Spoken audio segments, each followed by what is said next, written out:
Okay, everybody, welcome to the April 28th special council meeting. Purpose of the meeting is to try to discuss assessments in the sewer project and try to come to a little resolve before the assessment hearing on May 9th. So I think Phil has prepared a connection charge sheet here. And there's only 3 properties that are affected by the connection charges.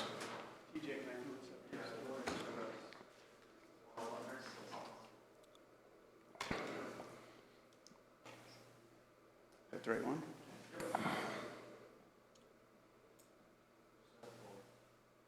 Something else I want to add is I am gonna allow public comment here, but we got to try to keep it timely.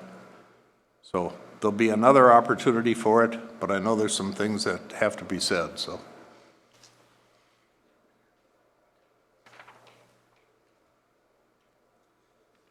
Okay. So this information I prepared, I understood that you had questions about what the connection charges were. So there's, what did we determine? 38 properties or 36 properties that you sent out information to. All but 3 are very straightforward single connection charges based on what the city's Chapter 50 ordinance is. They're either small water users or they're single family residents. So if they're single family resident or residential lot, they pay $4,000 for the connection charge. That's to reserve their spot in the treatment plant. If they're commercial, they're $6,500. Those are per connection charges. That's I guess a fee that the city has established over the years. I don't know the last time it was changed, but that relates to the charge associated with the treatment plant. The 3 properties that we've always had a question on are in the Moonlight area. So there's Moonlight Bay Restaurant, there's Moonlight Square Convenience Store, and then there's the car wash affiliated with that area. When we first did this, on the top of this sheet, we used the Chapter 50 ordinance. It's one of the ordinances the city follows, and it has a use table in the back of it that you can estimate what the flow might be and what the resulting connections are.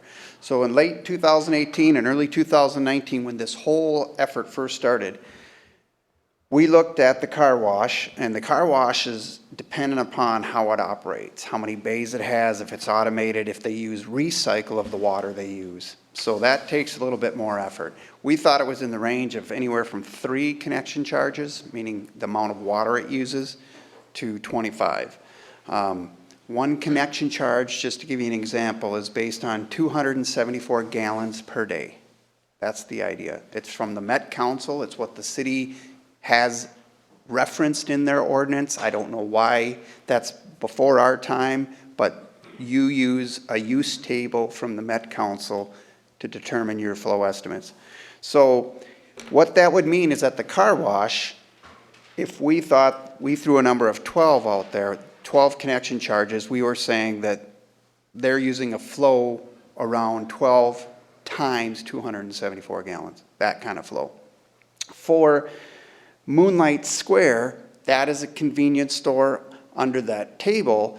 We looked at it and we went off of the idea of square footage, and then it has stuff like, is it food prep, is it retail, what is it? So that's a 9,000 square foot building when we measured it using the WebGIS the city has. So 9,000 square foot. The direction they say is it's 1 connection per every 3,000 square foot. So we came up with it's 3. Then there was a question in there, well, does the gas pump aspect of it help you determine? So we thought that was 3 to 4 connections. You can see 3 connections is that amount based on $6,500. Moonlight Bay was a restaurant bar with food preparation. So that one recommended you counted seats. So back in late 2018, we counted seats and we came up with 228 seats. That was our estimate. So if you divide 220 seats divided by 8 seats, you get 27.5 connections. So if we were to follow that chapter, and people can grab that chapter and review it and say, well, it's really not a restaurant bar, it's this, and tweak it. But you can see that their connection charge 27 connections at $6,500. Their fee would have been $175,000. At that time, though, because of those are big numbers and uncertainty of what those true flows were, the city installed meters. You installed them at the bar, the car wash, and the convenience store. And we read them in the summer of 2019, the city did, and that's shown in the next table down. So we had daily flow, so every day of the month, and then we qualify it. We started on the 8th of May, and then we also ended on the data we had ended on August 12th. But we had the summertime in Cross Lake in 2019. And then it shows you an average flow for that period in the months, and then totaled a high flow, meaning what was the peak. And then we did an idea, we've talked with Ted in the past, that how do you go about, you have this data, but how do you say what's the right spot? And you're wondering, well, what do you mean the right spot? Okay, your treatment plant capacity is based on 150,000 gallons per day during the wet weather. And the wet weather in this case is a combination of when it's rain and snow, if you have a leaky system, because that gets in there through infiltration, inflow, and then it's usage. So if you had a new system that was tight, you probably don't have a lot of groundwater and other water getting in there. It's based on usage. In our view, that wet weather season in the city of Cross Lake is somewhere between March and August. It's in that period where you could have the 30 wettest days or the 30 most days of usage that gets into your treatment plant. So is it fair to use a peak number and apply a connection charge on that? We don't think so. Is it fair to do an average? Well, the problem is with an average is in the wintertime, everything drops down. So the argument can be made that's not representative of the type of flows that the treatment plant was designed to and the capacity based on. So then we looked at the 75th percentile. That's not the average, it shaves off the peaks. So then the 75th percentile gets you closer to, this is what typically we are seeing during the wet weather, the most usage months in the city. And I'm going to say it again, that's March to August is what I'm predicting. So if you look at those numbers, and I'm just going to look at them quickly, for overall, for each of these high flows, you could see that the connections that we thought that the car wash would see during that summer is more like 26. That's higher if we use the peak, and I'm not saying we should. I'm just saying if we use the peak, it would have been 26. The convenience store would have been 7, and Moonlight Bay would have been 21. Keep in mind, we thought the car wash could have been anywhere from 3 to 25, and we said 12 to start. We thought the convenience store was 3, and we thought Moonlight was around, Bay restaurant was around 27. So at the peak, you could see how that flipped and what that meant for charges. If you go to the 75th percentile, which again, we think that's getting closer to the right spot. You can see what the charges do there. And the whole point of showing you this is we have some information and we're still collecting information.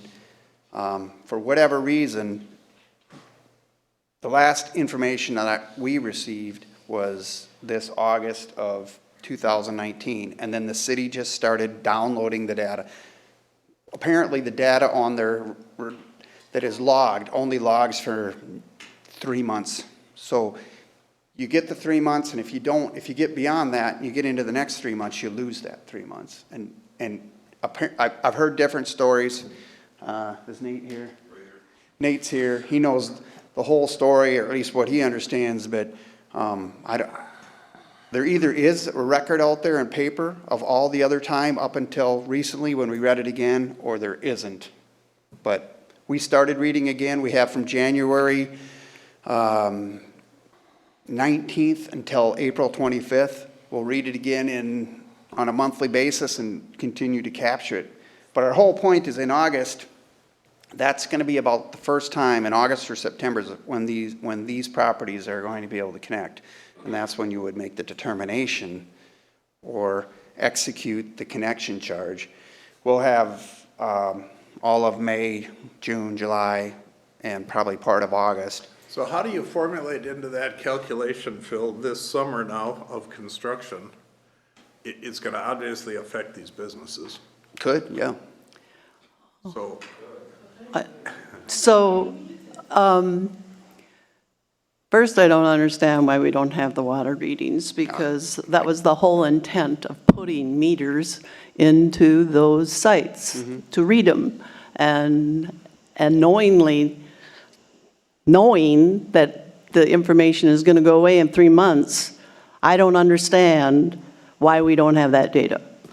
Enough said about that, but I don't understand it. And I don't have a problem with averaging it. I would like to see the winter months. How much less do they use? I mean, is it substantially less, or is it Wish I had it. nothing? Yeah, But we don't have the, I think we need to find the information. I mean, whoever was reading the meters or was responsible for reading the meters should have that information. What happens when you read the meter, and where does that information go? If it's read, then if it's read and downloaded, we have it. If it's read and it's not downloaded, it gets lost. So is it downloaded to a computer program, or is it downloaded and written down? What is it done? Come on up, Come Nate. right up here. You gotta talk, Mike. We were informed that the Trimble unit, the handheld unit, stored 6 months' worth of data, or could store up to 6 months. Ted was wrong. It only holds 3 months' worth of data. So we were instructed, or we were supposed to, take periodic readings of these 3 meters. That data, for some reason, is not there. It is not where it's supposed to be, or it just plain never happened. Well, who reads meters? Do we know that we read them? Those meters are read when instructed to read them. But what would be the point? And I'm not trying to, I think we're going back to Ted. well, I think we're going back to Ted, and Ted didn't read it, so I feel for Nate right now. But can we get a computer person in here to take a look at what they have? I've already been in contact with Ferguson. They're going to be looking into the information to see if the data is still on the handheld. Okay, unit. so there's a potential. There's a potential that it's Slim, still I'm there. gathering. It's slim, but it's there. yeah. Okay, thanks, Nate. I'm just stressing the fact that that's why we put those meters in, is to help us with this information. Phil, We don't if you have were it. We have January and February of this year. I consider those to be winter months. It's not November, December, January, February, but it's January and February. It's an indication. My point is you're going to come up with a flow that you can support as a council, that you're going to create a connection charge based on. We're going to give you information we have. Ultimately, you're going to decide whether you think it's 75% average or peak, or 86% or 63%, you know. So if you had to impose that charge today, which one of these would you pick? Would you pick the lower right column, Well, 75th percentile? I would do the 75th percentile, because your treatment plant, and this is all back to the treatment I plant. just is want to based give on these capacity. owners some kind of a Yeah. range. I- Average, that's how it is all over the country. Can't do a 75th. Can't talk from back there. Wasn't the table based on the Metro Council's? Yes, the one on the top Statistics. is the Met Council. The trouble with our 12-month average, which I don't dispute, is we're going to have a hard time coming up with that number by August, from what I'm hearing. Without a doubt. Yeah. And so, So- I mean, And it's a one-time charge, right? I mean, it's got to be charged when you hook up. a car wash might use 100 gallons in a winter month, and the kind of gallons you're seeing here is an average accurate there. So did we, Because the impact on the capacity of the treatment plant is in a wet weather position. So that's why I go to the 75th percentile. And clearly, if I'm a property owner, I'm not arguing the 75th percentile. I'm arguing the average or lower. If I'm trying to make hay and revenue, I'm arguing the peak. I'm not that. I'm trying to time it with what the demand is on the treatment plant and where the capacity that ties into this connection charge is. And that is during a wet weather period for the for the city of Cross Lake, and that is not November, December, January, February. It is in that March to August. And that's my perspective. I'm not the decision maker. I'm giving you the info. Yeah, But exactly. That's where the 7/5. But by September, you're gonna have actual data. Yeah, well, And all the data that I'm we pretty had certain- before is good data, but we're really taking a Yeah. look at it now. You're in the loop with Nate, and we'll have some realistic data. We're going to In keep the year of reading it, yeah. 2020 and 2021 would probably not be because of COVID. There's some issues there. but I think that We're every gonna year- get data that's current now. Yeah, we'll have Right. current, and that's what we'd want to do anyway, Right. because quite frankly, if you look at the data from 2020, I'm gonna say, well, that was a COVID year, and how many months did we have businesses where you couldn't even access them on the bar and restaurant side? Might have meant that the car wash ticked up, and maybe the convenience ticked up because we had more people getting out of whatever was happening in the metro and living up here. 2021 could be skewed another way. A lot of people did staycations versus going out of the country. You could be skewed high. This year, you're right. I didn't even think about it with construction going on. Traffic's It gonna be could actually affected. drive numbers down, usage down, and that, again, would impact that. So we are trying to, through the council and these numbers, we're trying to get to the right spot, the acceptable spot that you can base your connection charge on. So the best we know today, it's a lower right charge. It's gonna be firmed up in August or September. Right. Based on this summer's flows. I think that's the only way to do it And fairly. that's gonna be a one-time charge to those three businesses, whatever that is. Right. That is a one-time charge at this moment. So, and the reason I say that is, we all understand, or at least I'm privy to the knowledge that Moonlight Square is interested in expanding. Okay? So if they expand, that would be a building permit situation, and as part of the city's responsibility in that, you would question, are you increasing your flow or not? Is there an additional connection charge? Now, that's not out of the norm, that's reality. We had the senior housing assisted living that went up in the last 5 years, okay? They had to reestablish what their flow connections were because it was dramatically higher than the existing use or that was set up for that. So you review them. Now, if they add on, but they don't change their water flow, then there wouldn't make any sense to increase their connection costs. But if they brought in something that did increase that, then I think that's an opportunity for the city to revisit. Same way with Moonlight. Moonlight added on here in the last year, right? They added more capacity. That would be, again, a situation where the city would review it and say, is this increasing? Should it not be 20, maybe it's 23? And it's not gonna be based on seats, it's based on usage. Well, that's with these meters, that's what you're doing, it's based on usage. Yeah, we're getting the information, but we're leaning towards the usage. So is it safe to say that we can put this on the September council meeting agenda where you can present the data that you're gonna summarize? Yeah. So that we get some completion date here? You know, again, I think it can be that, it could be your August meeting. I mean, you're. At the At that latest time, you're then. pretty close, Right, you know? yeah. I mean, because I think in August, people might be connecting and want to know what that. Right. As we get more data, I think that the number, it shrink. squeezes in and the variability isn't so much. I really think that your May, June, and July are big hitter months for you. Okay, let's do enough said for that topic, huh? Okay. The next one, the last one I want to talk about here is access, because we're going to have a lot of conversation about that. The next one I would like to jump into is the assessment. My comment to that is we have been working on this up here for 2.5 years. And from my own perspective, I'm going to say for 2.5 years, I have disagreed with the assessment policy that we've got. We've got a couple examples in town here, you know, the single residential lot of $84,000, the log church. I mean, these are examples that get the public's attention. So this last weekend, Marcia and I, Marcia, thank God she knows what she's doing here, but we have refigured an assessment policy that is going to be presented to the council here for the first time.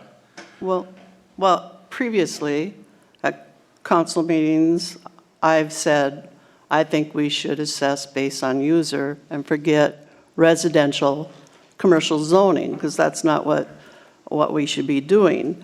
And when I went into the sewer ordinance, it specifically states in there user categories, and it goes, users of the city wastewater treatment works shall be identified as belonging to one of the following user classes: residential, commercial, industrial, institutional, governmental, or combination of commercial residential. And the determination of users to these categories for the purpose of assessing user charges and debt service charges shall be the responsibility of the city. But clearly it states, and that's Chapter 50, Section 576, it has user categories in there. And they told me that we can't do that. And it's in our city ordinance, and I don't understand why we can't do it then.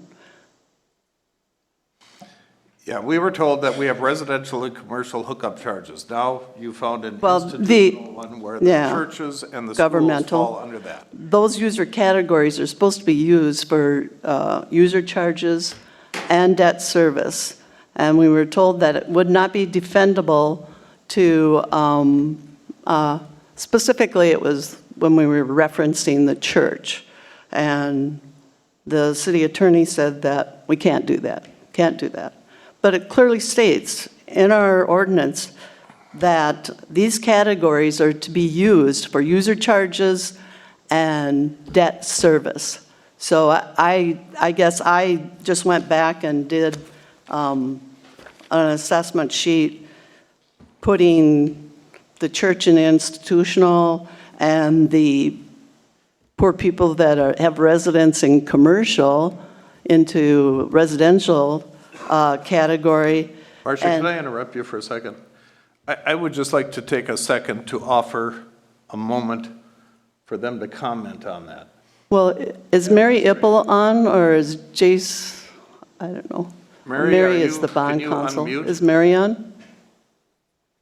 I gotta, yes, I'm on. Well, the attorney had said it wouldn't be defendable to put churches in a different category, but our zoning, our sewer ordinance says we're supposed to use user categories. Well, I mean, without getting into the specifics, because I haven't seen any of this, you're supposed to assess all benefited properties under the law. Yeah, Is in the the city ci- attorney at this meeting? No. Yeah, he is, actually. Yes, he is. But so Okay. Mary, does it have to be assessed at the same level, or can you adjust the levels of assessment? It's the same class, right? In the same class, same category. Commercial and residential are different. Well, you're supposed to assess based on benefit received, which is a market value increase based on the assessment. Based on the improvement, okay? So assessments, I'm gonna have to defer to Brad on this because I haven't seen the ordinance, but generally, you have to assess based on market value increase as a result of the installation of the improvement. And if Mary, this is Brad Person, I can interject a bit. To be more accurate in what I had said at the last meeting, more specifically, you can't, if you're gonna treat the church differently than other properties in that same zoning district, you need to rezone it, is what I said. You can't just arbitrarily say we're gonna treat a church different. If they're zoned commercial, they should be treated like other commercial properties. That's what I said. Yeah, I would agree with that. But I had wanted to assess based on user, and that's been shot down from day one. But I did find that this weekend, that the user categories, so if the sewer ordinance, and I'm sorry, Brad, I didn't know you were on Zoom. I'm not real good at I seeing who's. just joined, sorry, I was late. But So, I'm just, wouldn't that be in the same class? If it says in our ordinance, user No, again, I'll say it categories. again, and Mary disagreed with me, and I've said it several times now. There's no way to slice it. If you want to treat the residential people that are in a commercial district differently, you have to rezone it. If you want to treat a church differently, you got to rezone it. You can't just, at an assessment hearing, say, we're going to be nice to the church because we like them, even though they're zoned commercial. Because you have to treat each zoning class the same. But the assessment policy says the same class, so if you're using the same categories and assessing, and that's clearly what If an assessment policy or if an ordinance says something different than what I'm saying, it's illegal, is what I'm trying to say. There's a state statute we have to follow. Okay, well, anyway, we've made motion to change that commercial back to residential. Is that not true? I don't know what On the one specific one? No, I'm not aware of that. No, there's nothing. I just thought, if you have an ordinance that says that. I have an application. Yeah. We have an There's application. an application, keep in mind, I'm sorry, folks. Keep in mind, that's going to run probably 2 months before that can be there, and we're in construction by then. It will be heard at the June council meeting. Yeah, and Well, 2 months it shouldn't be is at the fine. June council meeting. What happened to planning and zoning? It will be at the May planning and zoning meeting. So now we've got 8 in there, so we're in there for how many hours? Don't you have to publish? Yeah, 10-day notice. Anyway, That we're gonna bring that publication's up. going out next week. Hopefully, we're gonna bring that up and we're gonna correct that classification. Well, I just don't understand. I disagree Okay, strongly but with you, that's another day. Well, Disagree- then don't say it when you know you've got disagreement. Okay. Aaron disagrees, but that's another day. Yeah, sure, come on up, Mark. We just want you to know that we've reached out, we would like you to talk to the city of Cottage Grove. They have an assessment policy that they've been implementing for 15 years that rates churches at a different rate. Brad is not accurate on that, and we would refute that, and we know the person you can talk to at the city of Cottage Grove. We have also surfaced 2 other communities that give a different rating to churches, specifically, that have it as a different category. They're not zoned differently. They are given based on that status. They treat churches. When I talked to her, I asked her the question, why do you give churches a different rate than you do commercial? She said, because we do not believe churches are commercial entities. We don't think it's fair for them to be given a commercial rate. Yeah, just a simple fact about I would like you to increased talk- market value, you know, I don't know. just like for you guys to talk to the city of Cottage Grove. They have a great policy. And so what Brad is stating is not accurate. Okay, thanks, Mark. Dave, Yep. can we have everyone state their name and address when they come up? Thank you. Please, if you come up, name and address, please. So I don't know, you know, there's obviously some room for argument here, but what Marcia and I have done is done a new assessment policy, taken the 20% into account and adjusted the rates for the properties. I don't know, do you want to put these on the board? How do you want to do this, Marcia? I wish we had copies so we could follow here. Yeah, but I don't, do you want to make copies of it or something, or should I just put it on the board? Sure. There's 2 different scenarios here.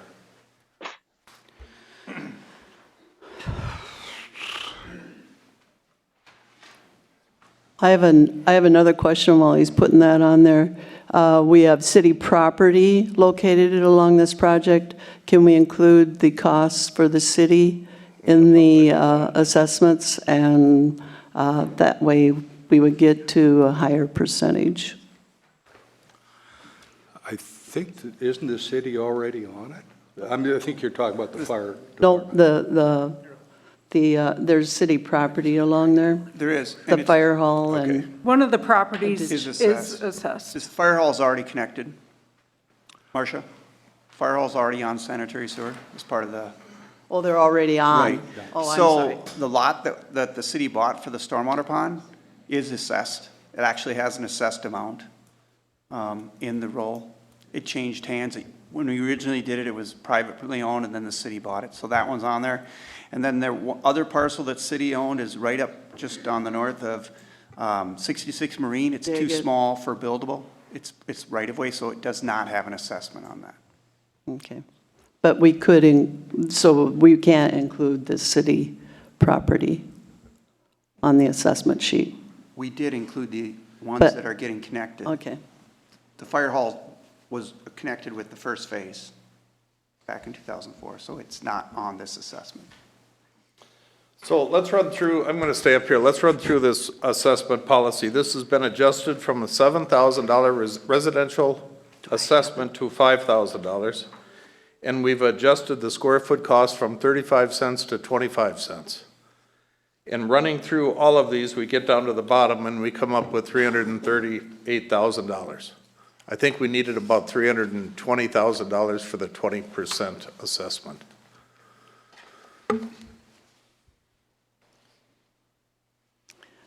But that's using the user categories. Yeah. We changed a couple of the Changed the one commercial to lot. residential and the church Yeah. to institutional. Right. So the church actually went to 10 cents a foot, parking the whole property. And we get down to our 20%. We're actually at 22.5%, I believe. So then I'm going to throw the other one up here. Dave, are you done, or you want to look at it a little bit? You're looking pretty close. You okay? See it? You okay? Should I put the other one up? Here is the other one. We changed the residential to 5,000, and we did the square footage at 22 cents a foot. With considering the commercial residential lot in question, changing it to residential.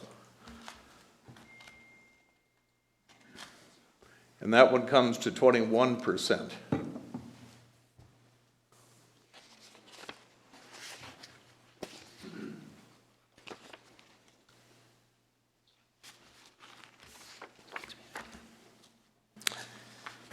And then I calculated on top of this, adding at the time, Phil, what I thought were the connection charges, and it comes up to a total collected of $795,000 from the affected properties.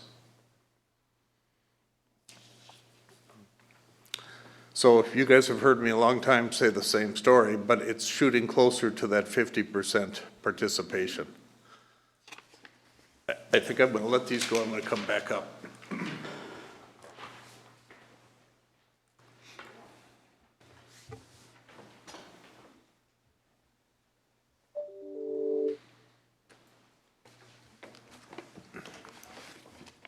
For the council's information, last week I had a town hall meeting, and I had approximately 150, maybe 200 people show up for it. And let's just call it 150 people there. It was a good turnout. Leaving that meeting, I had to sign out a petition form, sign-out sheet. And the petition simply said, please sign if you are in favor of the mayor's cost-sharing approach to the sewer expansion. And the cost-sharing approach is 50% city, 50% citizen. And I left that town hall meeting with 120 signatures out of about 150 people. So there's tremendous community support for this concept. I think everybody believes that from day one, the sewer was installed in town to protect the lakes, to protect the area, the region. Now we're doing an expansion, and the people on the line don't have a lot of choice. We're just putting them down. But the reason, it's a regional benefit. The reason is for the lakes. That's why we're doing it. So to put the burden of this all on the shoulders of the affected people, I think is, I always have thought it. 2.5 years I've been saying the same thing. It's not the right policy to use. I'm going to go put this paper up just.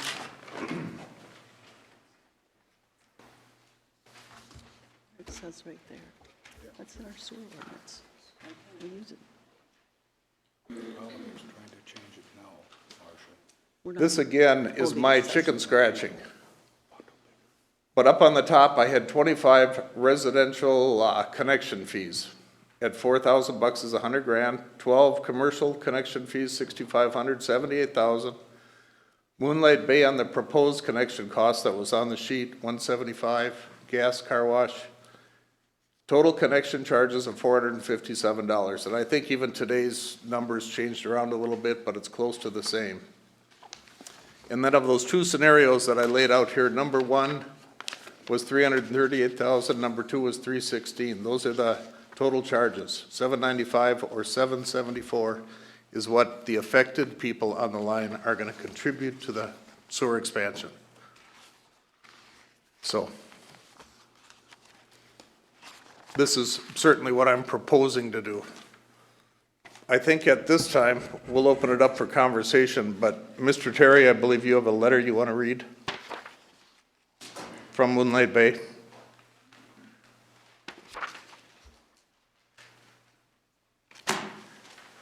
Hi, I'm Bill Terry. I'm one of the owners of Moonlight. And my partners Jesse and Richard wrote a letter to the council, and they asked me to read it. They're out of town.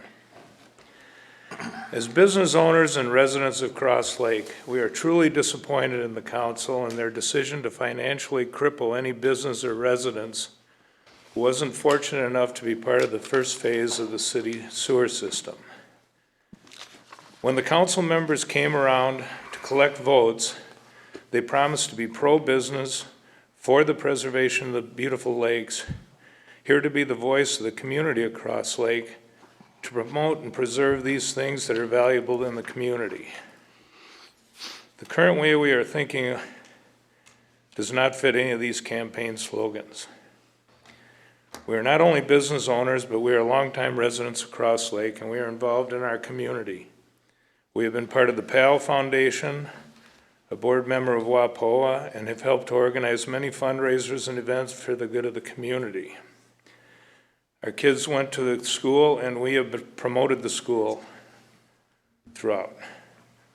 I see neighbors, churches, and business owners who do not deserve to carry the financial burden of this project when the precedent has already been set. The first phase of the city's sewer system was in the neighborhood of $5 million. From that, $4 million was from bonds and $1 million was from the profit of selling the stock the city had in the cellular phone company, also taxpayer money. In a nutshell, paid for by the taxpayers other than a revenue bond for 1/6 of the project that was backed by a small sewer connection charge for businesses and homes that were part of the first phase. We do not believe that the city council, the mayor included, seem to have made a decision that are moving this project along faster than it should be. You agreed to and voted to sign a contract for the project that is starting in 2 weeks, and you still can't tell us how much it is going to cost those of us that are getting assessed or what our sewer access charges will be.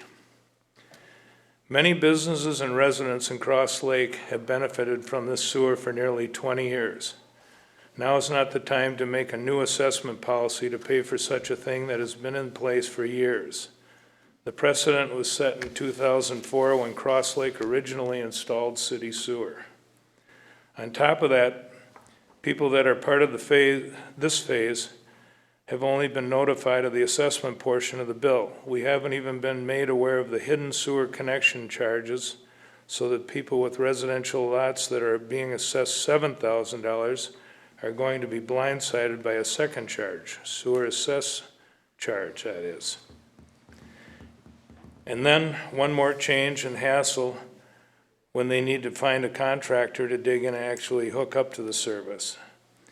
The businesses and residents paid only one predetermined fee back in 2004, a sewer connection fee of $5,500 per business and $3,000 per residential to the city in the 2004 project. Zorbas, Riverside, Andes, Dairy Queen, all competitors of ours, each paid $5,500. We presume that you are seeing a trend here. We have no problem paying for a portion of the project, but the idea of us paying a crippling amount in upfront charges just is not the right thing to do.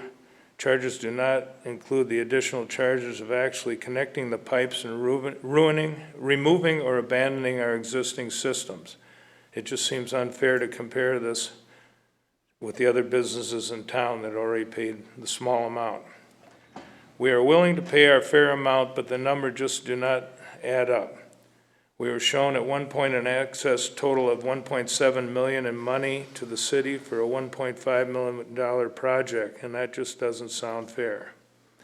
Please do the right thing and follow the path laid out for you by the previous council when they determined that city sewer was a benefit to the entire community, and because of that, continue to spread out the costs of the entire community as you have been doing for the last 18 years. Jesse and Richard Idy. And I just like to add, bottom line, I just think you just got to be fair. You got to look at it and say, I mean, that last number you threw up, $175,000. We can pump an awful lot of septic tanks for $175,000, so. Or bulldoze it and put apartments up, condos, and sell it. Thanks, Bill. Can I have a copy of that letter? Sure. I'll make that. Sean Peterson, 66 Marine. She can have my copy. I brought a copy. I echo the letter. I'm sure everybody here does behind me. But you guys chose to do the sewer, basically yourselves, I feel. You're running it past me. I'm paying the charges. I'm kind of worked up right now. But you're shutting me down. How you gonna come by a boat? You're gonna drive by on a gravel road? So I'm getting double whammied. Put a little frosting on 2 years of COVID on top of that, huh, Sean? I think every business, I think every resident, every person affected by this line feels the same sentiment. Cindy, I believe you wanted to say something in regards to, not the excess. Let's leave that till last.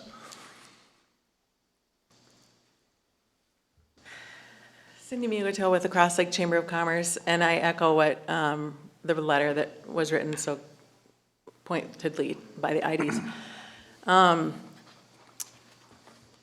There needs to be an end game to this. The beginning game is to keep the lake fresh. Without the lake, we have no Cross Lake, so that's a goal. The city sewer is here. It makes sense to expand it. However, at the cost of the businesses and the residents that are on that strip, it's just the last of the commercial corridor on the east shore of Cross Lake. So if you need to make a delineation between then and now, this is still the then and not the future. Let's continue the path of the sewer. The city funds it as far as no assessments to these property owners. And then the whole east shore of Cross Lake is done. The commercial district is done. It's a fair playing field for everyone. The businesses on the south end of the lake are treated no differently than the businesses on the north end of the lake. It's done. The commercial district of the east shore of Cross Lake is secure, the sewer is out of the lake, and it's finished. Going forward, if you want to choose to put the city sewer up a Log Landing or down East Shore Road, those are residential neighborhoods. It's a different playing field. But let's just sum up this commercial district on the east shore of Cross Lake without assessments to these businesses to make it a fair playing field as it was back in the early. So you're proposing no assessment, connection charge, based on what the Well, earlier was? the businesses did have to pay connection charges. I know the Corps had to pay 40 of them. So I don't know how you figure out the connection charges, but at least let the city put the infrastructure in the ground to make that a fair playing field in the commercial district on the east shore of Cross Lake, which is, I mean, the only other business left is the wharf that would be on Cross Lake. So if you want to grandfather them in, should the sewer ever go past there, that's different, but. Yeah, bourbon room in the wharf, but, Yep. yeah. Thank you, My Cindy. opinion. Okay, let's open it up to council for a little conversation. You guys are getting kind of hit with some new stuff here, but what's your initial reaction to it?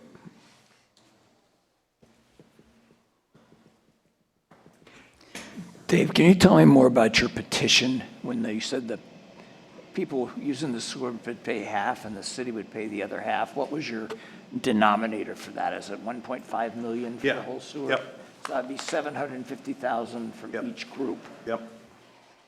And that's Round numbers. That's for assessing charges, but that wouldn't really include the assessment charge, the connection charge? Well, call it what you want. They're still on top of this, they're gonna be paying multiple Agreed, monthly agreed. I'm just charges. asking what the petition was, because the petition was like 50/50, sort of. No, the petition was based on total charges to the public, total charges to the city. Got So it. it'd be Okay. assessment and connection combined. Got it, thank you. And I ran through kind of the same kind of scenario at the meeting. But I think it's overwhelming in town. People support, a lot of people don't want to pay for something they're not going to get. But even if they're not going to hook up to the sewer, they're still going to receive a benefit for it. We all do. We live here. We got to be part of it. If we put tennis courts in, or we buy some property, or we do something for the benefit of the city, we all share in the burden of it. Nobody has a choice. This is a shared benefit for the city. Without a doubt, it is. So why we would treat it differently and put the heavy burden on the affected few never has set right with me. But of the $1.5 million or so to put in the sewer, if I'm right, we're talking about assessing the users $400,000 or so. And the city is going to then pay 1.9 million or 900,000 of the 1.5 million for the sewer. Okay, well, Well, if, you have to remember that the project costs are we basing it on the 1.5 or are we basing it on the 2 million? Are we deducting the, on the engineer's thing? I was think doing it only- just on the city's chart, the cost, the 1.5 million that we'd use that took out the extra charges from other people, so. well, okay, John, you opened up, let's talk about that a little bit, because what they've got is a connection charge on top of an assessment. The connection charge is called a sewer accessibility charge or a connection charge. And it's a significant number. It's 457 or something on my deal. This calculation, I'm not sure what it is. But what exactly is that? That's to guarantee a spot at the sewer? So the assessment is to pay for the pipe in the ground, and the other one is to guarantee a spot at the sewer. So the people burdened with that charge on this line is going to add, I'm just going to use $500,000 as a contribution to the sewer fund, and that's going to be the first money spent to repair or remodel or update the sewer facility, I think is what it means. And why should the burden be put on those 33 people to put the first $500,000 into any kind of work that has to be done on the entire sewer plant? I look at that as another way of assessment or taxation or charge or however you want to do it, but they're putting money into the sewer expansion.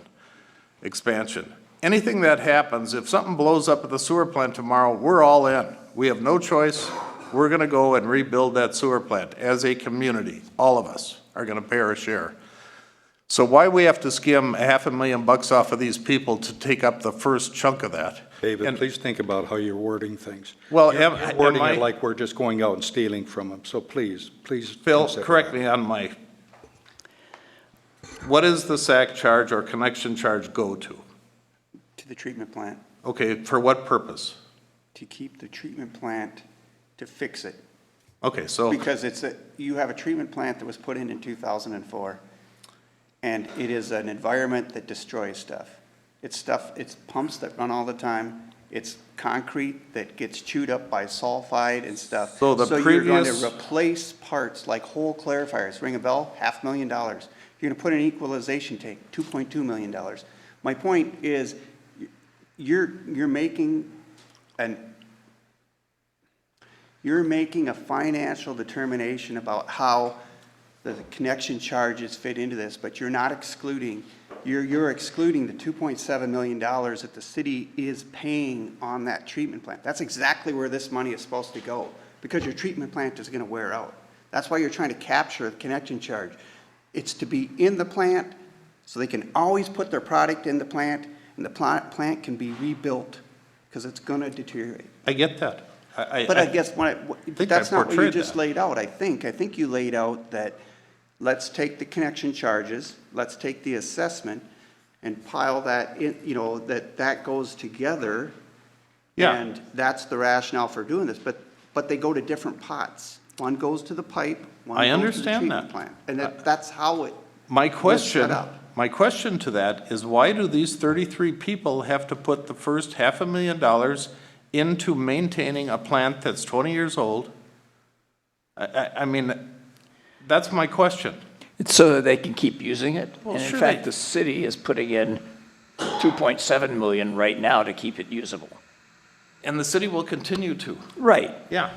But they're adding extra use to the sewer plant, and we're just They're saying, paying for that monthly. They're adding to the monthly fees charged. I don't, some of it's capital expenses like clarifiers, et cetera, and some of it's just to operate it, get the chemicals for it, get the people to pay for it. to me, the way I see it is we're putting a burden on the few people because of a new expansion to maintain the first $500,000 in the sewer plant. And that doesn't sit right with me, never has. Okay, if we're not going to do assessments, then how are we financing it? Are we taking it out of reserves, or is there another way? We could levy for it, put it on the tax levy for Well, all of it's us. Too late to, I mean, we can later. What's but- wrong with the assessment? We got an assessment, for just next a year. revised Wrong assessment. with here. it, I'm just Yeah. Go saying too if low. you're going to. No, listen, please. If you go too low and somebody fights us and it drops down below that 20%, the state can go in and say you have to pay off the bond. Am I correct? Can I interject? That would be Sure. Mary. Oh, I'm sorry. Okay, I have to leave in 10 minutes for another conference call. I'm going to give you the 3 authorities under state law to finance a sewer project. One is we do an improvement bond, which is what we're discussing here, where a minimum of 20% of the cost of the improvement to the city is assessed against benefited property owners. The balance is paid by a tax levy. A second method is the city can issue general obligation sewer revenue bonds, which is payable from rates and charges of the system. You have to covenant to charge sufficient rates and charges to pay the bonds from revenues, and you can assess benefited properties, but you don't have to meet the 20% threshold. So that bond is either payable solely from revenues of the system or revenues and special assessments. The third method is a sanitary sewer system is considered a disposal system, and there is authority to pay a sanitary sewer project 100% from a tax levy. Those are the 3 choices that you have under statute. If this were a street project, you would be stuck assessing 20% of the cost as an improvement bond. But because it's sanitary sewer, you've got a broader range of state authority. So it's either tax levy, if you do it under the disposal system law. If you do it under the revenue bond authority, it is revenues and assessments, or just revenues. If you do it, and that would include connection fees, and if you do it under improvement law, you're assessing 20%. Now, I've got 7 minutes. If you've got any questions, feel free to ask me now. Mary, I have a question where one of the proposals is 25%. If enough of the residents challenge it, take us to court, win in court, and don't have to pay their assessment, and we fall under the 20% threshold, how can we make up those funds and keep the bond going through? Well, the bond is already issued. You have to covenant to assess at least 20%. If it's determined by law that you can't, because of appeals, you can't assess the 20%, the bond is still issued. But you've got to take all good faith action to assess at least 20%. And that's why you want to have a cushion in your assessment, so you're assessing a little bit more than 20%. And maybe if you think you're going to have high assessments, we would do a combination of a 444 and an assessment bond. Okay, so on one of these proposed that I put up on the screen there, one is 22.5%. So Yep, that's assuming you're doing an improvement bond and you're giving yourself a little bit of a cushion in case there's appeals. And I gotta believe if we approach the citizens and the affected people on this line with a fair and reasonable assessment and payment plan, they're gonna all be on board, and I don't think anybody's gonna challenge it. So, I was just giving you the 3 statutory authority options. The first time you did this, you had a big pot of money and you didn't have to finance it. It's different this time. And so you're going to have to finance it, and those are the 3 choices. anybody else? Dave? Sure, come on up, Tom. And if there's any, I apologize that I have to leave at 11. My schedule already was set before this. We meeting. greatly appreciate you being here, Mary, so. Mary, Okay. I have a quick question for you. Do any of those, that third one you were talking about, does that take a referendum? No. Okay, and then just so we're clear, if we do 22 or 23% and it's challenged and it falls below, goes down to 18%, the bond's already been issued and the city would just make up the difference. Correct.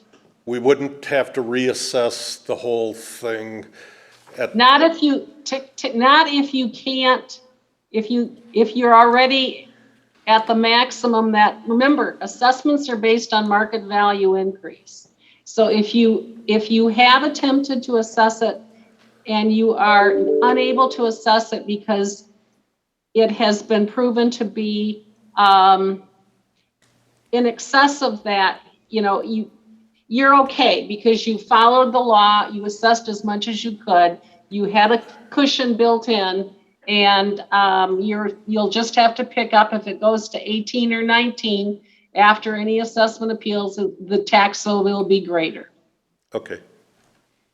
Thank you, Tom. Mary, I have a question. We are really just in the middle of where the improvement value is listed at. So even if we went to 18%, we would not be at the max. So do we have to go back to the public to get more money, or can we just make it up from the city? You're not going to issue an improvement bond if you have 18% levied at the time the bond, you're going to covenant to assess 20%, at least 20. You can't start with an improvement bond and say we're only going to assess 18%. Then you have to go under the sewer revenue bond authority or the 115 of the disposal system authority, where you would assess 18%, the balance would be a tax levy. Thank you.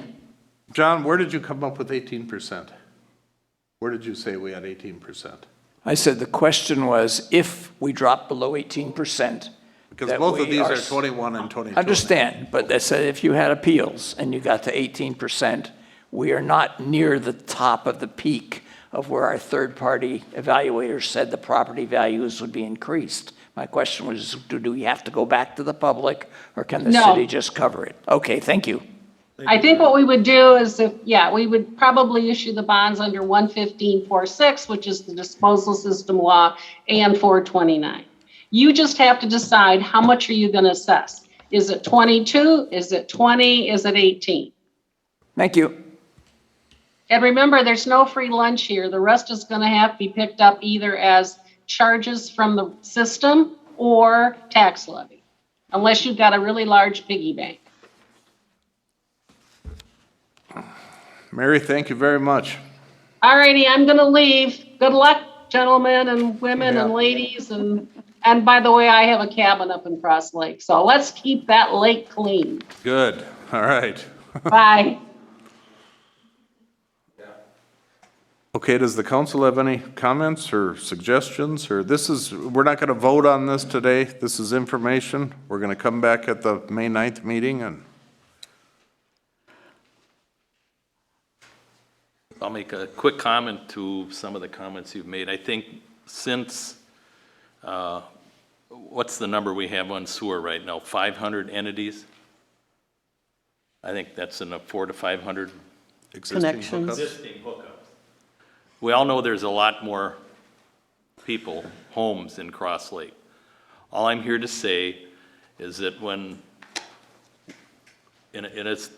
we're sorry we're getting into this level, but everybody has been paying for the sewer operation, the operation of the plant.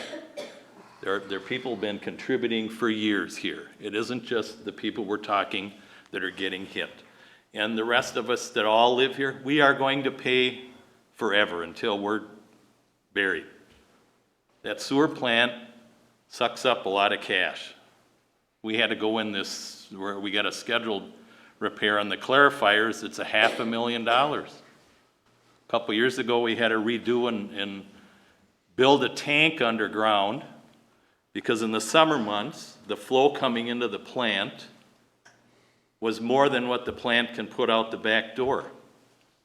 And that happened on the weekends all the time. So that thing cost us like $2.5 million. And the purpose of that is when it comes in and it exceeds the capacity out the back door, it goes in this big pool.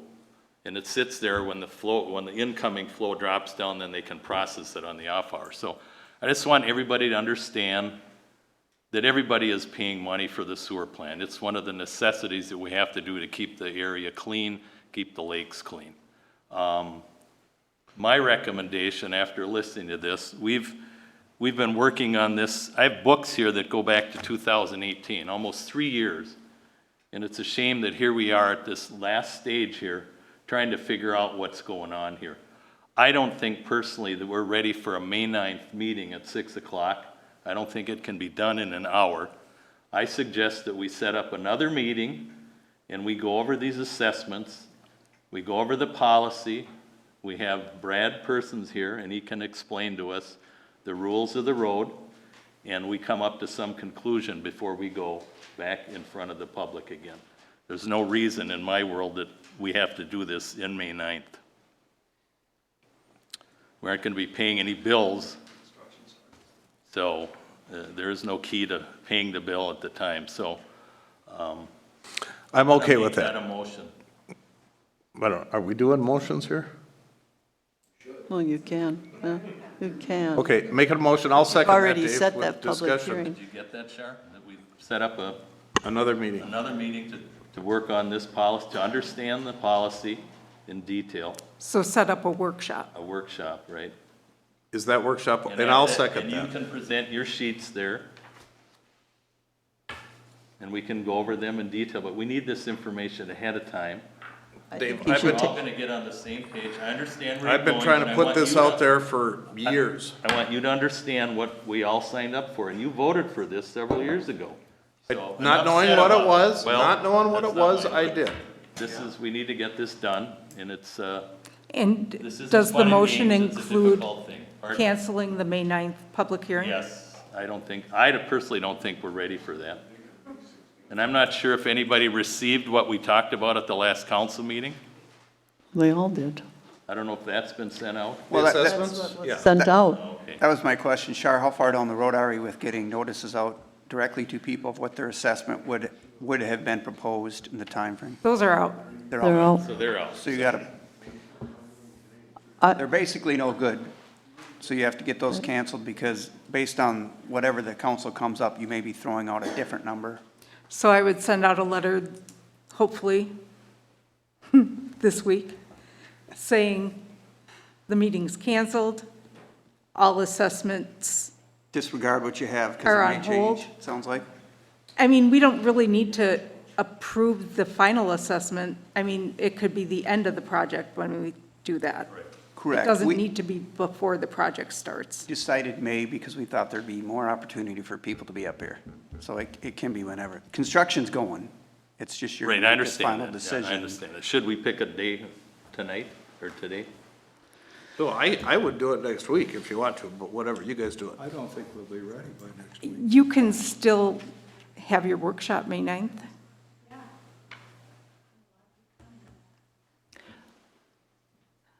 Do it May 9th before the council meeting? I'm just saying you all have that set aside for a time anyway. But it should be a workshop and not a public hearing. I don't think an hour is enough. So is the public okay to come to it if it's a workshop? Sure. Absolutely, they it's a can public come. meeting. They just can't say anything then? I just, That's we're, up to you, but you guys need to work and get we stuff have to have a done. better understanding of the policy. I think Brad here. I think we need to look at this user category, because that could help us out immensely getting out fair assessments. If you're going to do assessments, if you're not going to do assessments, but the assessments, not the policy, the assessments based on commercial and residential zoning just aren't working. They don't work. You know, they don't work, the church, the residentials. I would like These are some of the things we have to talk about here, so I no, just, but the assessments are based on, if we're going to use this user category, and the ordinance says that's how, For the workshop, if you're going to be proposing something, I'm going to ask you very sincerely, put it in paper, give it to me ahead of time so I have a chance to read it and understand it. When I walk in and I see this kind of stuff, it doesn't make any sense to me, and it's not something that I'm in a position to work with. So. but this whatever. ordinance, No. it's the first step. The ordinance is the first step. What's the point of these user categories if you're not going to use them? But what I'm asking is, whatever you're going to have, make sure that all the council has that data and those documents in our hands so we can understand them and speak intelligently to them. Well, Okay. but the ordinance is in place. Can we get a second on the motion? I seconded that. So you got that motion? And I don't know if you. how about added- How about Wednesday, May 11th at like 2 in the afternoon? You don't want to do it before the council meeting? I don't. Is that all right? I'd just soon let these people hear what's going on, but. Well, they can come, but I don't think we can get it done in an hour. What time are you talking on May 11th? Okay. 2 o'clock, Oh, 2 o'clock is okay. is that all right? If it isn't, we can change it. But I really think that the Mike should check on those user categories, because I think that's the number one step here, if you're going to be figuring out assessments, that why is it in there? I think that's going to be a Brad question, because Brad said that wasn't legal, so we're going to have to check with him. If it's not legal, then we better get it out of our city Exactly, code. that's what he said. He said the city code. Is he laws talking are about updated. defendable? Because this, if we use the user categories, we could find a better, We a need more fair, clarification. well, I'm just saying, we'd have a fair assessment assessment going out. If I could make one thing, what was the amount of the grant that we received on the first half? Does anybody know what that number is? When the first part was done, there was a grant involved. What was the level of that? For the storm sewer? Yeah. Yeah. 350? I can't hear Are you. you talking about 20 years Aaron, are you ago? thinking the first phase? Yeah. When they built it originally? So that, I Yes. don't know, who knows, Tom, you know the number. It was your communication bond sale, right, or something like that? There was no grant. Right. We applied for all kinds of different grants, and Okay. our income levels are too high. So the way it was financed was, and don't quote me on this because it's 20 years ago, but it was like 3.5 million of a GO bond, 1.5 million of a revenue bond, which was backed up by the connection charges. And when that was paid off, then the connection charges went in the pool like Phil was talking about and used to make improvements and repairs to the plant. And the last 1 million came from the sale of Cell One stock that the phone company had, and the city put $1 million of that toward the project. So there was no grants on the Okay, first so phase. what I've been hearing is inaccurate then. Yep. Okay. Thank you. And the other thing is that, based on the OML, that we couldn't include a third councilman in on what we were trying to do. Yeah. No, it's I two of mean, us, council, if can I talk would have about went things, to- three of if us I can't, would've- so. It would have been a council meeting. Or we'd be in So, trouble. and the other thing is that I don't see an assessment for the city property on here. It's blank. The Okay. city is on there, but not. We have got a motion and a second, right? Let's finish that up, Shar. Any other discussion? All in favor of the May 2nd May 11th. May 11th, special hearing at 2 PM. Workshop at 2 PM. May 11th, 2 PM is what Workshop. The May 9th is being canceled. Okay, all in favor? Aye. Aye. Opposed? Aye. Motion carries, all in favor. Okay, let's try to make this as brief as we can, but let's jump into this last phase and access. And Phil, there's a lot of businesses and a lot of people very concerned about the signage road closed May 16th on 103 and 3. So what are we going to do to try to work with these businesses and people? Sure. I want to answer Marcia's question. Okay, Marcia, it is actually shown on item number 19, that parcel ID number. It's actually number 18. It's parcel 14090673, City of Cross Lake is the owner, and that's an assessment for that stormwater Line pond. 18? Yeah, look up parcel ID number 14090673. It should be 18 or 19. So the, That's in the most current assessment rule, because that was owned by someone else, I can't remember their name, and Yeah, the city okay. bought it from them. So in early ones, it probably had a private property owner name, not the city of Cross Lake. okay, and then the next parcel, Fire Hall, Fire Hall, oh, and they have a connection? they're already connected, Okay, So, I didn't know if they had. it's there, so no problem. All right, Okay, thank so the construction. So essentially, the signs are early, the signs that are out there right now, we put those out ahead of impending construction. If you head down to Baxter Brainerd, you see that the county has the same type of signs. They throw up, hey, road construction is planned for road closed certain dates. So these are out there. So construction is gonna start at basically the fire hall, and it's gonna progress north. The depth of the pipe at the fire hall is 19 feet deep. That was left in the first phase. So we're gonna dig down and get that. We will probably have in that location, a hole as wide as this room, and the pipe, I don't know how it is, how tall it is to the ceiling, but I'm gonna guess it's that or a little higher to the pipe. Now, they'll use trench boxes to try and limit how far they go, but they are going to make it that wide, and they're going to pile the dirt. And so 66 is not gonna be passable as the construction hole makes its way towards Moonlight Bay area. So we've set up a detour, and that detour has to basically allow traffic that would go through the city on 66 to have another route around. And so what that does is that detour pulls them off on 103. They're assigned there on 3 North, it pulls them off on 103, and it directs them around the lake on West Shore Drive to get back to 16, to get up to the Moonlight area, to progress further north. Also then, coming from the north, it's the same way. It's going to intercept them at CASA 16. It's going to tell them if you're through traffic, you want to wheel around West Shore Drive and go down. Within the city then, there's 2 phases of construction. The first phase starts May 16th, it starts at the fire hall. So what's going to happen is they're going to start building the road or putting the pipe in, and they're going to disturb from the fire hall to just up to Daggett Pine.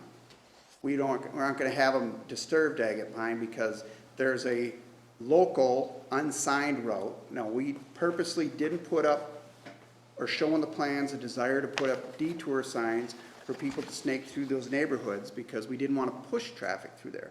We figured the locals would know it, but if we add traffic to those roads, we're going to beat them up sooner.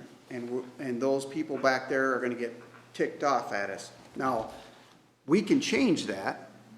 We can direct people through there, but you need to understand there will be a ripple, and it could be in the pavement condition and maybe calls that you get from people back there. We think, again, and maybe through the development of the project and talking with city staff, we thought it was better to get the traffic that's not trying to go through or that's going through the city to go around it, and the people that are using the city, that know the city, are gonna know that there's a back way. The problem with the second phase is we have a complete pinch point and there are no roads behind there. It's from Daggett Pine to Moonlight's parking lot essentially, and so that's in front of Simonson. We have no way to put people around that. So that, when that phase 2 happens, which will be after the 4th of July, based on the contractor's schedule, we're gonna have a period where there's just limited opportunity for any type of access. Residents will always have access. The contractor will work with residents to allow them to get back to their property or to leave their property. It won't be paved. It might even be soft sand and not even a well-packed gravel, but they will provide access. Now, the potential positive part of the second phase, if there is any, is that the pipe is not 18 or 19 feet deep there. It's more like 10 or 12 feet deep. So there is the possibility that when they're putting in the sanitary, they can maintain a corridor, but it's not a corridor for general public. It would be a corridor that maybe emergency vehicles could get into and use. Now, why wouldn't we keep it open under construction? It's not just the sanitary sewer pipe that's going in, it's also storm sewer crossings that we're replacing as part of this project for the county. So even though we come up a little bit in depth and it makes it more favorable, we also are cutting across to tie in catch basins and things like that. If we run traffic through there, we slow the construction process down as well. So our perspective, we don't have a choice in the first phase because the pipe's so deep and the breadth of disruption is large. In the second phase, we feel the sooner we can get in there and get out, the better overall. And that's essentially where we're at. Now, how are we going to communicate this? These early warning signs are laid out there to give everybody a heads up this is happening. And based on everyone in the room, they've got a lot of questions, criticism, frustration, whatever. But one thing I do know, they know the road's gonna close here in about 2 weeks. The city, we've talked to the city about putting information up on the website. Anytime we have a weekly construction meeting that tracks the progress that's happening, that can be up on the website. We can put up a map to indicate when various phases of this project are happening. That map can show the back routes of how people can get up to Daggett Pine if they're going to the community center. If they want to get to 66 Marine, a back route to get there. It isn't like it is today. It won't be like that. I can guarantee you it won't be like that. It's going to be inconvenient and it's going to be a mess. But that's what the county road does. And in the city, as we head north, we just don't have a lot of options.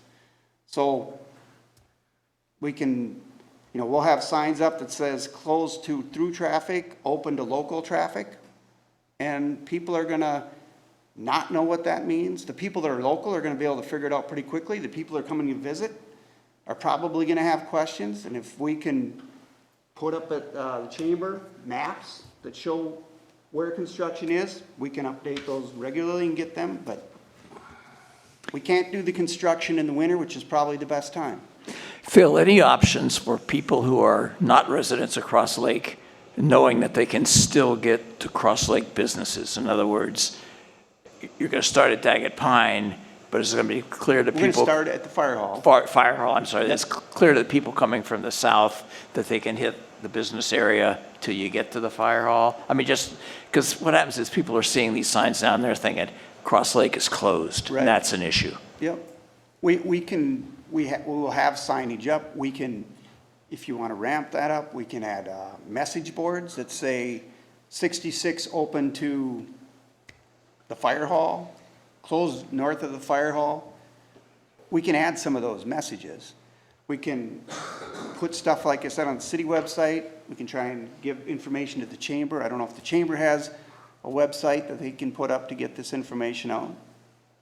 Just the more we can do to work with the businesses so that they can keep as much traffic going as they can. Based on the contractor starting in mid-May, potentially when would he be completely finished? Okay, so they have phased that they'll start on the phase 1 on May 16th, and they anticipate being done with phase 1. So all of the pipe installed and the first lift of pavement, I think by the 4th of July. Okay. And then they'll go north from that, and they're anticipating that they'll have their pipe in the ground by early August, and then we have to put the concrete curb in, we have to do the paving. So they're gonna complete by the end of August. Okay. After we get the pipe in the ground, I think there's opportunities to try and, get traffic in there maybe on gravel, working around construction and things like that. I think there'll be one day in there. So my perspective of the construction is it will be torn up, but yet it'll be, the area in front of the fire hall and stuff will be the first hole that you just won't be able to get beyond. But everything north of that, they'll still be usable, so to speak, as it keeps tracking north. I think there'll be access on 66 down to Daggett Pine and doing the back roads and coming out by Daggett Bay. Then there'll be one day, I think, where you just won't be able to go down Daggett Pine Road off of 66 because they have to do that crossing. If you see the pipe getting to that point, they get beyond that, then everything will be open south of Daggett Pine on either a paved or a paved and gravel road, and then the hole will be making its way further north.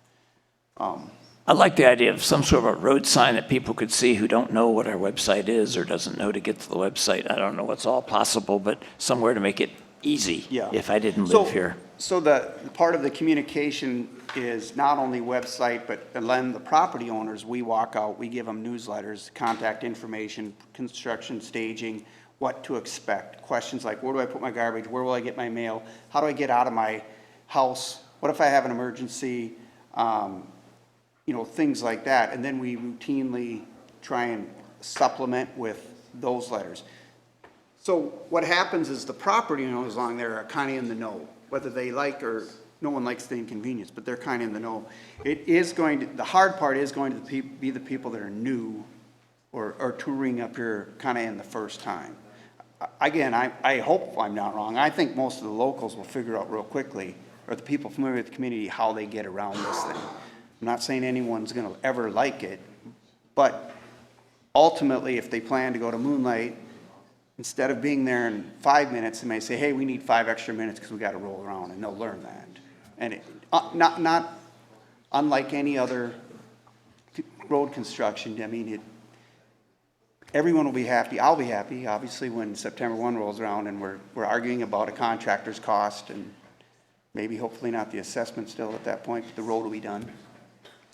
Phil, is there any way you can soften the signage up where it doesn't sound like it's just gonna be a gate and it's closed? Can you do closed to truck traffic, closed to through traffic, local traffic only, something? This is only the warning stuff. I mean, that we try and get out there to let people know what's closing. It's pretty alarming, so. Well, Yeah. it doesn't change the fact that the road's going to be closed. It worked. I guess we could put a nicer language if you want, but better signage, more detailed signage actually is coming. The contractor's just not required to put that up until closer to construction. So I'm sorry, Dave. one time you mentioned they go so many feet a day. Do they talk in those terms these days? Right, they do. It's somewhat dependent upon, Weather and, well, it's the depth of the pipe. I Right. mean, they always say that when pipe's not too deep, a good contractor can get 400 feet in a day. then I'm they gonna cover say it 10 to up. 12 feet deep, they cover it back up. So And that's, then- 400's a magic number. You don't put manholes beyond 400 feet. But the for first maintenance. part's got a lot of hookups, the last part is pretty Right, sparse, so the they'll first run part through is the gonna be last part. slow, because it's deep, and, we deal with private utilities, there is natural gas along there, electric fiber, that all has to be suspended while they're still working in a safe trench. And then we have the connections as well. So I think the first part, the whole first phase is why I think, we have, the contractor has estimated, a month and a half to 2 months to get that done, and the other part, I think, goes quick. So Quicker. how do we help the residents and the commercial entities on connecting to what's gonna be put in the road? So what we are putting out is a letter that gives them the update on just some of the stuff we've talked about, when the contractor is starting, where they're starting. We have a list of local contractors that we got from Public Works that is recommendations for who people can contact if they want to get their connection done. And that's what we started. Has that letter been sent? No, it's getting sent next week. Okay. And then, you know, we do things like we reached out to the schools. We reach out to school and let them know that starting May 15th, this is going to be happening, the post office. Just, yeah, stuff like that. Char, can you take a look at what our system, when they're posting into our system, if it can be automatically sent out to businesses or maybe the chamber, because they have might have a better distribution system? When he's putting these changes out, we're moving here, we're doing this, that. Well, we feed it to. And I don't know if you We can. feed it to Shar, and she's able to, I think, Yeah, just. but if she tap can, You feed it to Shar and Shar feeds it to TJ. We can feed it directly to TJ and Shar, and they can pop it up there, but If someone's interested, they just go to the city's website and the project's there. and Project update. whatever. I can let Cindy know when there's an update.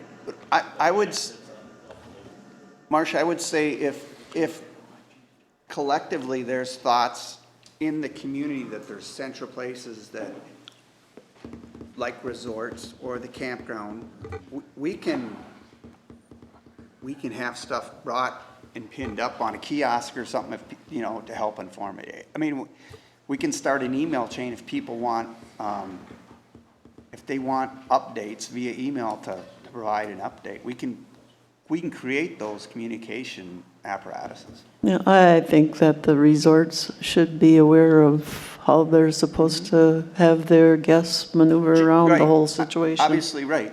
They tell them where the fish are biting, they tell them how to get to where they need to get. Yeah.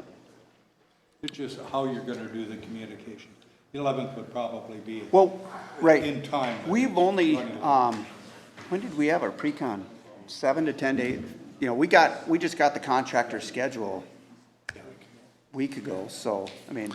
Phil, doesn't I move would as like to fast as be- people would like, but I would like to be invited to those construction meetings. we actually have the date and time. I have to remember. I think it's Wednesdays at 10 a.m., but that might be another project. Could Is it you- this one? Could you let me know? Wednesdays at 10 a.m. at the Yeah. location of primary So I can construction. listen and give updates or whatever.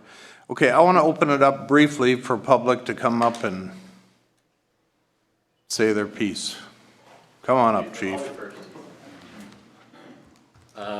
Just had a few things. This was the first time I heard about the road closures on Monday, so I am glad to get more information from Phil, and I think Phil and I have talked, so I'm gonna be at those meetings as well.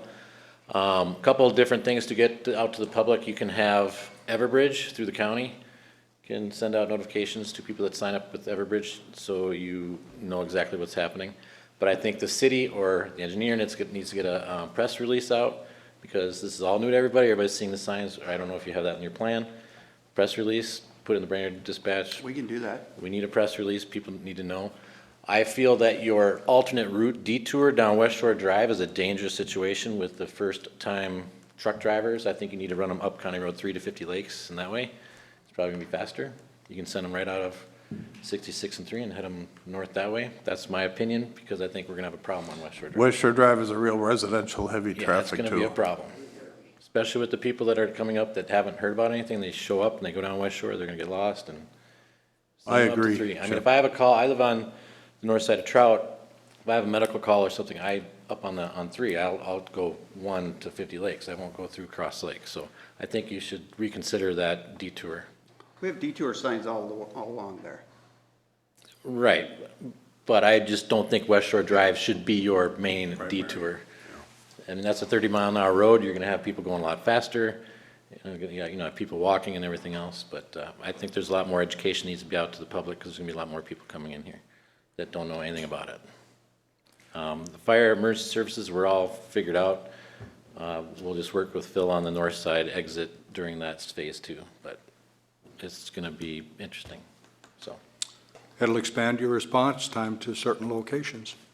Yes, and we'll have working with Ideal on some issues on the phase 2, but just even medicals and things like that Yeah. with duty crews and stuff, it's just gonna be tough, but. I just think it needs to be, it's gotta be posted all the time, everywhere. What's closed, what's not, how they can see it, because you will have a lot of people getting in some poor situations of where they're going and where they're heading, so. I think you should consider that County Road 3 to 50 Lakes, so. Thank you. Yep. Anybody else want to come up? This is gonna be another blow to the log church. No one has considered 250 cars every Sunday that have to get to the log church.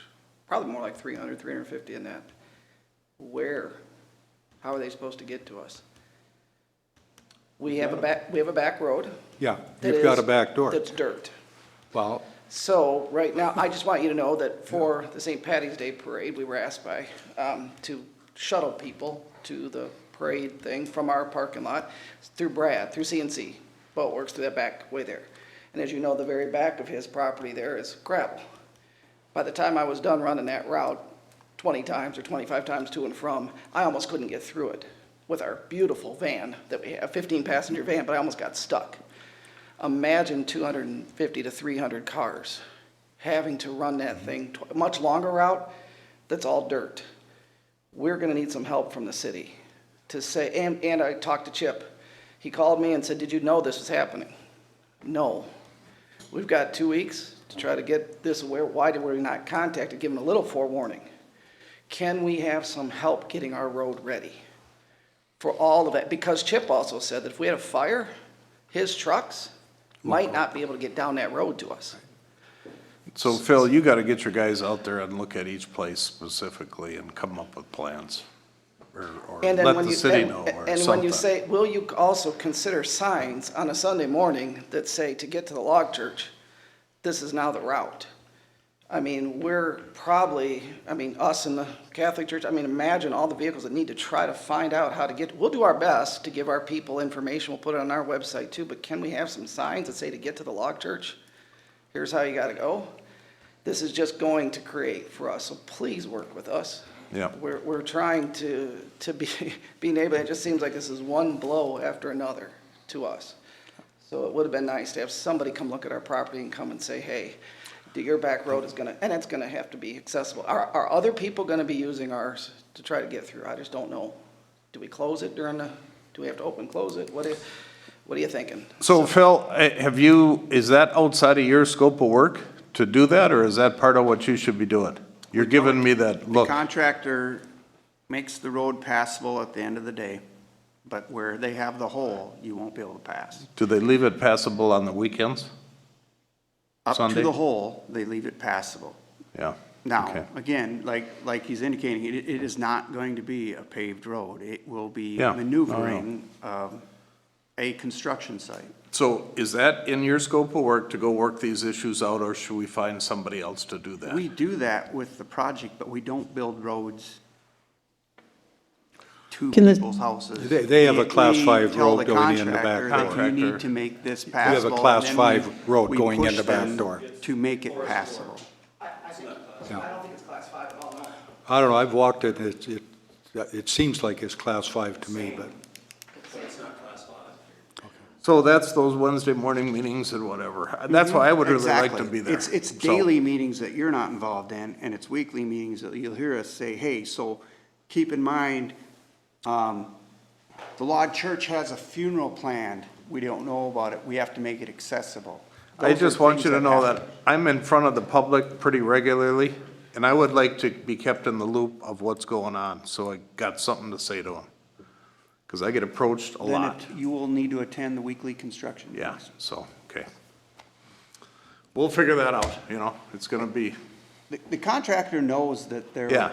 They know the lay of the we don't land. allow They them know to what they blow it gotta do. up. We don't allow them to blow it up completely, but we also, they're They- constructing not with surgical tools. They got a So job We to try do. and balance that and provide access. Cindy? Hi. Hi. I just have one question, and the Cross Lake business community survives from May 15th through the end of August. That's it, that's our business. Is there some reason why this project is starting on May 15th? after a couple of years of COVID, when they've been shut down? Because in Minnesota, with seasonal road restrictions, you can't start until after they're after they're limited. The contractor could have come in early. We didn't tell them when they needed to start. We told them when they needed to be done by, and then we also provided them a certain number of working days to get the work done based on our experience. So in Minnesota, unfortunately, you have a finite building term that you can do this work. We thought about trying to do it earlier, but we had no guarantees we would have good weather to even do the work, and I think this year's borne it out. That's been more difficult. We could stage it till later in the year. We provided that opportunity for the contractor to go either way. But we also looked at it as if we scrunch them to less time than we think they can get it done, we also create the opportunity where they throw more cost at getting the work done. So, in another situation with back roads and better staging opportunities, this probably can be less painful to the city of Cross Lake. But that's not what we have here. We have limited access. Phil, We have in a your- limited building, window to build this. In your conversation with the contractor, have you talked about starting at multiple points and connecting as, No, because with sanitary sewer, you start from the low and you go up. You don't start in the middle, or you risk. you that can't take it- an elevation and meet it there? They're not that precise with what they do. They start with the bottom so that they make sure that they're from the low going up. If this were a pressurized system, you could do that, because then you wouldn't care. It would be pushed where it needs to go. Cindy, it's gonna be a burden on all of us. I understand that, but I yeah. mean, honestly, after a couple of years of COVID, this is just a killer. This is a killer. It's not, and then to portray the image that the roads are closed, I mean, I know you suggested that the locals know about the Daggett Bay to Daggett Pine, but the visitors need to know about that route too. It shouldn't be restricted just to locals in the know. That should be the detour. It's, around West Shore Drive isn't a 5-minute trip. It's a 25-minute trip. Right. And around one isn't But quick either. sending semi-trucks. I get it, some and of they're that gonna know stuff that. That's, They're semi-trucks. if we go in other communities and we route traffic through neighborhoods, let's replace this group with the next group that's on that neighborhood. And they're like, what are you doing? I got kids that run across this road and you're sending traffic there. So that's my point is our traffic plan perfect? No. Is our deck of cards to play with good? No, they suck. And so we Phil- are trying to balance that. If you want us to sign the neighborhood route, direct it. We'll do that. We'll sign the neighborhood route. West Shore Drive is a 30-mile-an-hour, totally residential road too. So, It is. I mean, that is But not, it's a connection point between two county roads, and the county roads I think deliver the Chip's most idea freight traffic. of certainly making all the truck traffic go up 3 to 1 We can is put very We good. can put more of these up. Yeah. That's not an issue, but Well, the signs that are out there now say road closed, so if they could just change to detour beginning May 16th or whatever it is, it would, the closed part is really giving everyone angst in the town. Lastly, I just want to say that this is creating even more havoc because this is our prime tourism season. There is thousands and thousands and thousands of more people here, and I know you can't do it, it's seasonal, I get that, but looking forward now, we're talking about this intersection improvement in front of the core. And one of their stipulations is you can't interrupt their summer business. So that project is going to happen in the fall or the spring, or sometime other than summer. Why can't it be done in August and September if it's only going to take 6 weeks? Yeah, I don't know how the contractor works, but if it could be delayed anytime out of March, May, June, and July, that would be very, very beneficial for our business community. So thank you, if you could possibly consider that. Thanks, Cindy.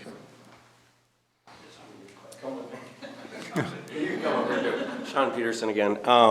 I think you should put business names at City Hall here, 66 Marine, Moonlight, whoever's on that strip. Go through Old Log, Miller Road, Daggett, back down. They can get, we could add some signs, because right up here at Daggett Pine, I think there's going to be, or Daggett Bay, there's going to be a barricade that says Yeah. road closed, and I think that would be a good spot where we could hang signs and For say, local traffic. 66 Marine. Trucks go up the other way. Whatever else, you could hang those signs. yeah, you're willing, West Shore's too far around. They're not gonna come get parts from me. They'll stop at Al's Marine, CNC. that's just a quick jaunt around. I know people don't like it. We can but- add the information signs and. I wish you direct them would, on that because route, but- that's gonna alleviate the West Shore Drive burden too, He which wants is to gonna sit be there heavy. and count the number of cars that light his place up. Yeah, it's yours too. You're right by there. I'm getting triple whammy there, but on phase 2, I'm shut down. How are you getting to me? You gonna drive the gravel road? 66. How? It'll be paved. Oh, so we will be able to use that once you go to phase 2? Right. Okay. Yeah, all the way, it'll stop, it'll stop stop at you there. and actually go up to Daggett Pine and people go to the community center, but Yeah. but then that's when Moonlight and Simon Center are like, whoa. Yeah, you they're gonna have to just figure that out there too. I Right, know, but so. after July 4th, you'll have somewhat of a road in front of you, but your business from the north will be hampered Right, because right. I don't know how to get them there. I know, but that's, we're gonna try and work with it, but I think you really need to put the business names up and We then can you do can that. traffic them around that way, because that's 5 minutes. West Shore's, from that spot, from here around there, Completely understand. they're Just not gonna go there. They're not gonna come to us, Just understand so. So the did, decision's made here, and if someone comes in and is frustrated about safety and stuff in that back area, then, We're gonna hear it. right. But we were That's gonna fine. hear it on We're West gonna Shore, hear too. regardless, If you know why Well, you we're made the pretty decision. fortunate. There's not, when they come up by us, Yeah. there really isn't any children. If they get deeper in, there's Right. quite a few kids, But but if right they- where you and I are, there isn't many. No, and they come straight through, and it'll just be a quick left, and it brings you Mill Road right out to Daggett. So that's fortunate. And there's other business owners in that same area. Yeah, yeah. So do we need a motion to do that? Do you wanna hear a motion? We can do it, just remember our conversation. right. Yeah, good. I'd like to follow up on Chip's recommendation to void West Shore Drive. Do we agree on that? I don't know Yeah, I that you think- can but I avoid think it consensus, completely. and he understands it, I think is. I mean, don't send them that way. We can add signage at 3, and 3 and 66 and say You're going up, truck traffic. right. We can do it either or, but I mean, I think Sean was also talking signage by the fire department also. right, that's more the Yeah. business up. Yeah, and But then again, the once signing you phase have one out there done, right then now it can is be moved. early warning advance. It could be detour plan instead of road closed. But, Okay. no, Pat Netco, 36084, County Road 66, Cross Lake. First of all, I want to address a statement that you made. You obviously don't live in Cross Lake, am I correct? yeah. Okay. So to compare signage in Brainerd to signage here is not even anything that should be done. We're a very unique community here. We have one through road. We have businesses all over that depend on that through road for all of our deliveries, for all of our stuff, for everything. We were told at the last city council meeting by Tim Gray, which you were at, and you sat over here, that he would do everything he could do, which I know he doesn't have control of this, to make sure that there's one lane open during this project. Did any of you on the council know that this project was starting May 16th? Yes. When did you know that? Well, it's been about a month. When? About a month. About a month. Did any of us know that? Well, I don't know about that. Oh, well, I know you don't know about that because you guys don't come and talk to us. Dave does. None of the rest of you come and talk to us who are here. Are you out in the community? Or are you just going by what you're reading in your papers to make your determinations? I want to see you come and talk to us. I want to see you have some meetings and listen to us. We've been through COVID. We have 3 months a year to make a living. We have a month and a half on either side of that to help boost that. Then the winter is survival time. Why would you start a project and take away Memorial Day, 4th of July, Labor Day? Why would you do that? It does not make any sense to me. I think that you, with your contractor and whoever you're working with, you need to look at, you're killing this town. What the hell is Moonlight Bay gonna do being closed for a month and a half in the summer? They've got all these connection charges to pay. Are you kidding me? You guys need to think about the whole community and what you're doing, not just a sewer line that's going through. There should be no assessments. You look at relook at the connection charges. I was on that first part. I paid the $5,000 or whatever it was. That's what the rest of them should have to pay. All of you should go. I'm sorry. This has got me very worked up, and I'm probably saying some things that I might regret. But you all need to hear this. I'm in the middle of hiring. I just hired 7 new people for the summer. You've got a sign down there in 103 that says road closed coming up. You need to change that today. It needs to have an electronic sign, road open to, and it will be closed on May 16th from here to here. Our locals are not all going to figure out the back routes. Most of them will. We depend on people who are not necessarily locals for our survival. And I do not use that word lightly. I could say more, but I think I better stop. Yeah, Thank no, you. we need to pay very serious attention to what's going on. Pastor Mark from the Log Church, I'm going to just try to consolidate what we've heard here today. I hope you guys have heard this. Your role is to hear and to listen and to consider. Your people are saying to you, would you please consider the precedence that was set on assessments? I hope you go all the way back to the letter that Richard wrote. I think that was a phenomenal letter. We've been saying this to businesses equal to Moonlight. We're charged $5,000 and Moonlight's being charged. Churches equal to the Log Church. The Catholic Church and the Lutheran Church were charged $5,000. And we're being charged. Precedence was set. It was set. Consider that. You did a great job, John. You surprised me when a couple council meetings ago, you said, let's just get rid of these assessments. We can, with the stroke of a pen, do this ourselves.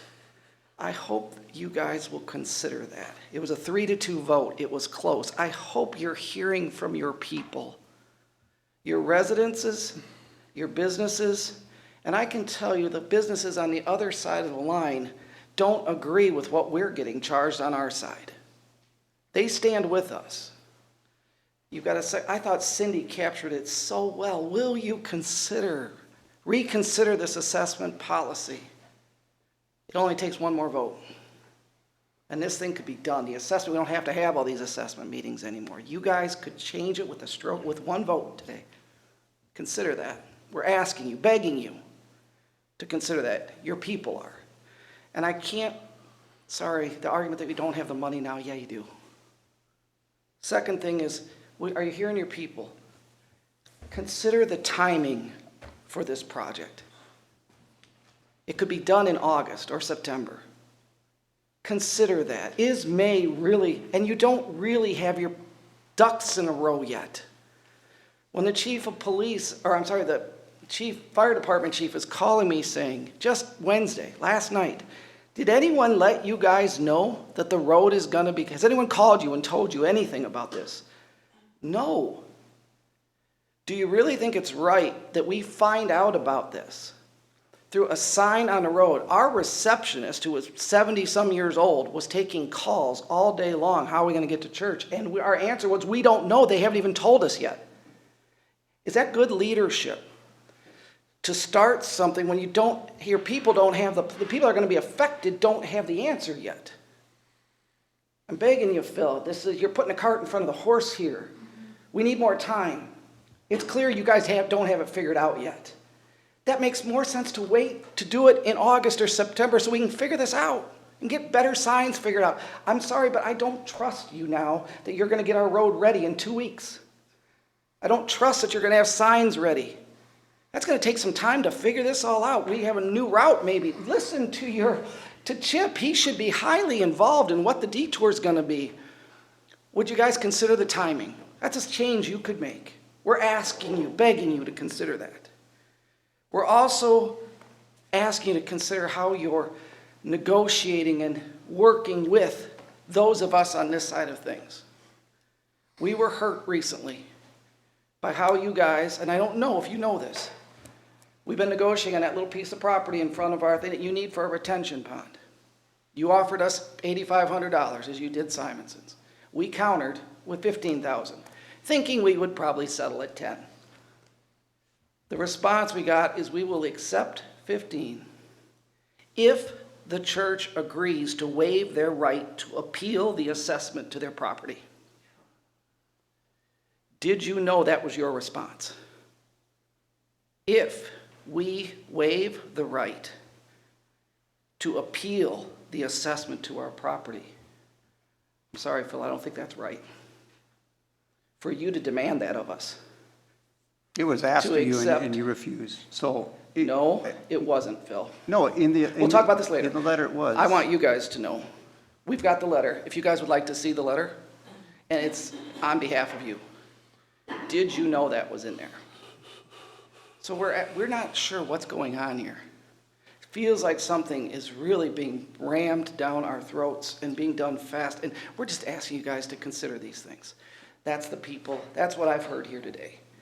From everything, consider the precedents, consider the timing, and consider how you're treating us, those that are on this side of it, that are gonna be the most affected by all of this that's going on. Thanks, you guys. Thanks, Mark.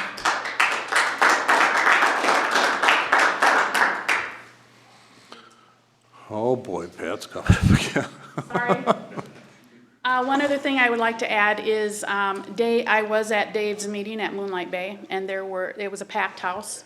There are a lot of people interested in this, and there's a ton of people that are gonna show up here at 5 o'clock on May 9th for that assessment hearing. So now you've changed it to 2 PM on a Wednesday. I happen to have another job at a church on a Wednesday. I can't be here on that Wednesday. A lot of people can't. There's a lot of business owners that don't even get what's going on. I've talked to a couple other people, and they're like, what are they doing? Closing the road May 16th. Our whole business, the grocery stores, the gas stations, town square, all of our businesses are so affected, and you're not seeing it. We get that this needs to be done. The timing is horrific, and we want that changed. I'm sorry, but we do. I understand. And you need to hear from the people. How are we gonna get the people? How are you gonna hear from the people? I realize hardly any people come to the city council meetings. You do have a fair amount of people who are here right here today. There would have been a whole lot more if we would have known this. This meeting was snuck in here last minute, all of a sudden like, whoa, what? We gotta be at this meeting? I had to hire an extra employee to be on there. So if you keep this here, what am I gonna tell my employees? Well, I just hired you, but well, things might change. We'll see what happens. So now you've got a meeting on May 11th. I suggest you keep that meeting on May 9th and hear from some of those people. Maybe change the format of it or do something. I agree with you, I'm just saying, Pat. you need to hear from the people. Who can make the call to change the date? Who's that up to? I can recommend it, but it's gotta be a council decision. I don't agree with Dave on a lot of things. I do agree with Dave on a lot of things. However, at least Dave's out there having some meetings and trying to talk to the people and hearing what the people want. That's the one thing that I like. And the rest of you, I don't hear from.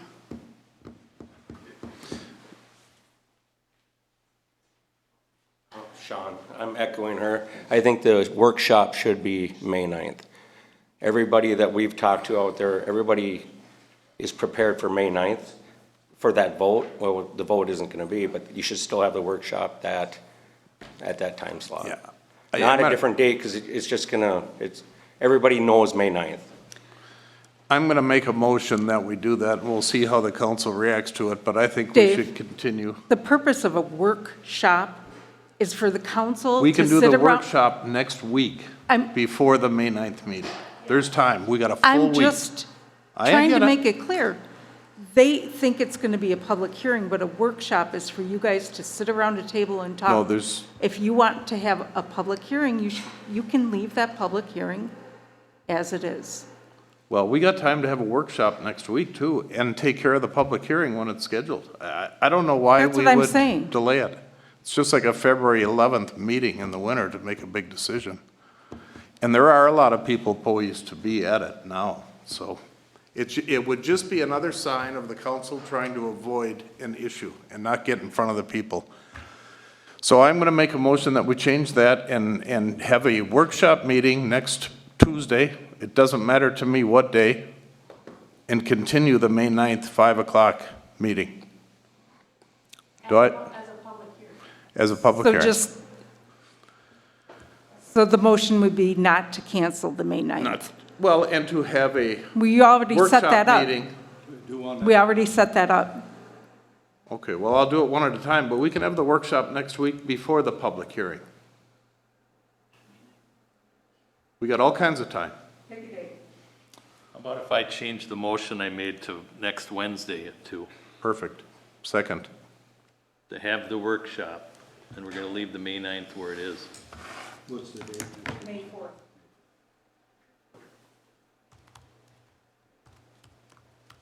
Still at 2 PM? Yeah. And who seconded that? I did.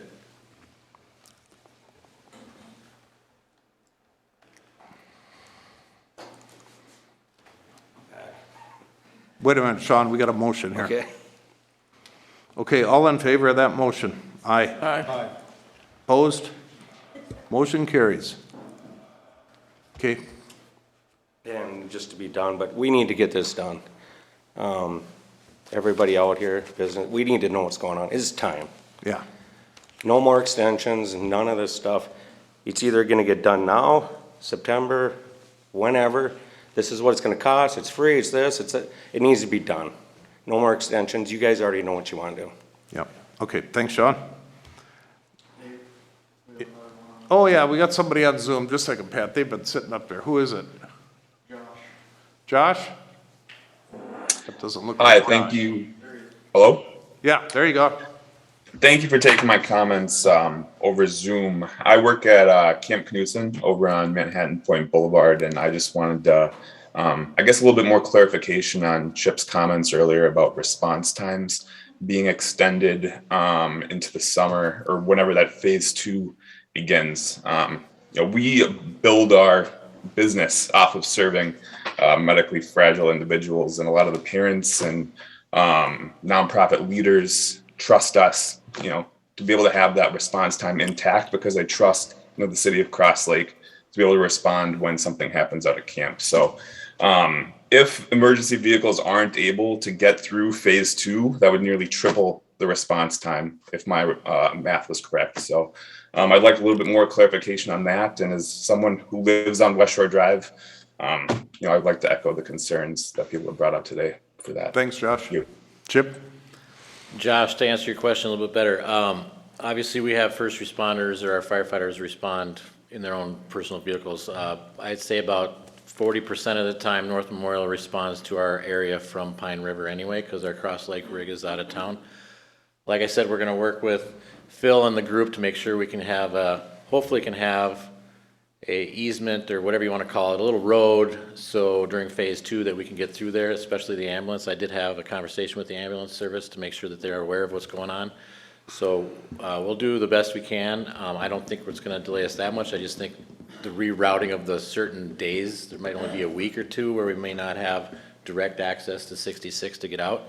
That's my only concern is that couple weeks. And we'll keep in contact with you to let you know what's happening. I think the communication part is the biggest part of this whole project with everybody.